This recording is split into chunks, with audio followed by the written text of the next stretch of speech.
Mathematics 10th class की book में से जो यूनिट नंबर 1 है उसमें से एक इंतहाई अहम सवाल समझेंगे और ये वो सवाल है जो बोर्ड इम्तिहान में अक्सर पूछा भी जाता है। तो ये कुछ इस तरीके से पूछते हैं कि सॉल्व बाय फैक्टराइजेशन, कि आपने इस क्वेश्चन को फैक्टराइजेशन के मेथड से सॉल्व करना है। और अगर उर्दू मीडियम के स्टूडेंट्स के लिए क्वेश्चन आएगा तो वो कहेंगे तजज़ी के तरीक़ा से इस क्वेश्चन को सॉल्व करें। तो इस क्वेश्चन को एक दफ़ा मैं इधर दोबारा लिखता हूँ। ये लिखा हुआ है 4 - 32x is equal to 17x square. तो इसके अंदर हमने जो तमाम टर्म्स होती हैं वो इक्वेशन की एक तरफ लिखनी होती हैं। तो अगर हम इस तरह करें कि 17x स्क्वायर को अपनी जगह पर लिखा रहने दें और ये जो -32 है इस जगह पर आकर +32 और साथ x लिखा हुआ है तो इधर x लिख देते हैं और ये +4 इधर आकर क्या हो जाएगा -4 हो जाएगा और इधर कोई चीज़ नहीं बची तो ये किसके बराबर है, 0 के बराबर है। अब आपकी मर्ज़ी है कि इज़ इक्वल टू 0 इधर लिखें या दूसरी साइड पर लिख लें, दोनों ही तरीके ठीक हैं।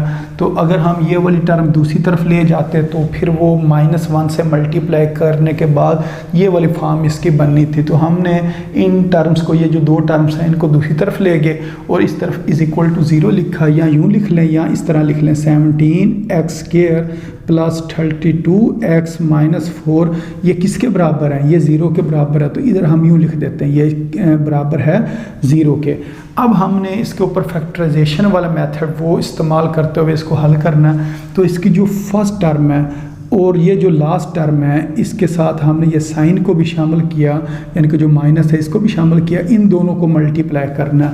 अगर मैं 17x स्क्वायर को -4 से मल्टीप्लाई करूं तो मेरे पास जो आंसर आता है वो आता है -68x स्क्वायर। अब यहाँ से हमने ये जो डिजिट है इसको लेना है और इसके फैक्टर बनाने हैं और ये जो दरमियान में लिखा हुआ है +32x इसको हम इस जगह पर लिख देंगे +32x।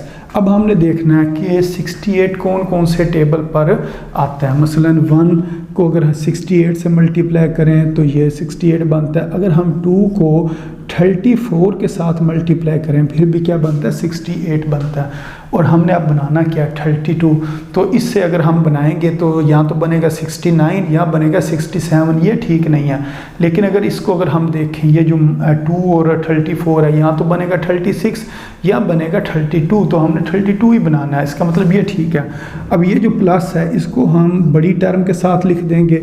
अब ये वाला साइन सोच कर लगाना है, अगर इधर प्लस लिखा तो ये 36 बन जाएगा और अगर हमने इधर माइनस लिखा तो ये 32 बन जाएगा। तो इसका मतलब इस जगह पर हमने माइनस लगाना है। इसके साथ x लिखा हुआ है तो इधर भी x लिख देंगे, इधर भी x लिख देंगे। अब ये दो नंबर ऐसे नंबर हैं, अगर इन दोनों को हम ऐड करें तो ऐड करने से या सब्ट्रैक्ट करने से जो हमारे पास आंसर आता है वो कौन सा आता है, ये वाला आ जाता है। और अगर हम इन दोनों को मल्टीप्लाई करें तो मल्टीप्लाई करने से हमारे पास जो आंसर आता है वो ये वाला आता है, ये जो इस जगह पर लिखा हुआ है। तो ये देखें माइनस प्लस माइनस 234 को जब मल्टीप्लाई करेंगे तो कितना हो जाएगा 68x और x स्क्वायर। तो इसका मतलब ये है कि इधर हम लिखेंगे 17x स्क्वायर, अब 32x की जगह लिखेंगे -2x और +34x और ये जो -4 है इसको हम ये लास्ट में लिख देंगे। तो इस जगह पर क्या आ जाएगा, इज़ इक्वल टू 0 आ जाएगा। अब हमने कॉमन लेना है। कॉमन लेने से पहले ये जो 34 है ना इसको हम ज़रा चेंज करते हैं। वो किस तरह, इधर हम लिखते हैं जी x स्क्वायर -2x। अब 34 को हम लिख लेते हैं 17 × 2 और ये साथ क्या x, और इस 4 को भी लिख लेते हैं 2 × 2 और साथ इधर हम क्या लिख लेते हैं, इज़ इक्वल टू 0। अब ज़रा कॉमन लेते हैं पहली दोनों टर्म में से। तो इन दो टर्म में से जो कॉमन आएगा वो आएगा x।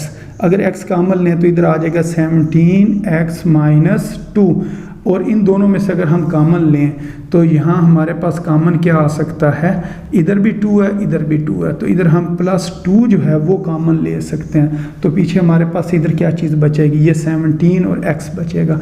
ये आ गया 17x, ये आ गया माइनस, एक 2 बाहर आ गया, एक 2 इधर बच गया, इधर आ जाएगा 2, और ये किसके बराबर है जी, 0 के बराबर है। अब ये देखें ब्रैकेट वाली जो चीज़ है 17x-2, और इधर भी क्या लिखा हुआ है 17x-2, ये दोनों सेम होनी चाहिए। अगर सेम हो तो इसका मतलब फैक्टराइजेशन ठीक हुई है, और अगर ये मुख्तलिफ हों ये ब्रैकेट्स वाली टर्म, तो इसका मतलब आपका क्वेश्चन पीछे गलत हो गया। अब दोबारा कॉमन लेते हैं, 17x-2 को कॉमन लिया तो इधर हमारे पास क्या बचेगा, ये टर्म बाहर आ गई और इधर x बच गया, ये वाली टर्म बाहर आ गई, इधर क्या बच गया, +2 बच गया, और ये किसके बराबर है जी, 0 के बराबर है। अब हमने कहना है यहाँ तो 17x-2 0 के बराबर है, दूसरा नंबर पर यहाँ x+2 ये 0 के बराबर है।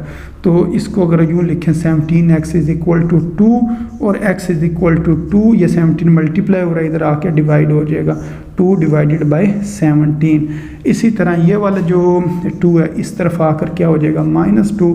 तो यहाँ से हमारे पास x के 2 आंसर निकल आए हैं, तो इधर हम लिखेंगे सोल्यूशन सेट, और सोल्यूशन सेट में हमारे पास ये वाला माइनस वाला, इसको मैं पहले लिख लेता हूँ -2, और ये जो दूसरे नंबर पर 2 / 17 इसको दूसरे नंबर पर लिख लेता हूँ। तो इस तरीके से ये हमने इसका सोल्यूशन सेट जो है वो फाइंड कर लिया।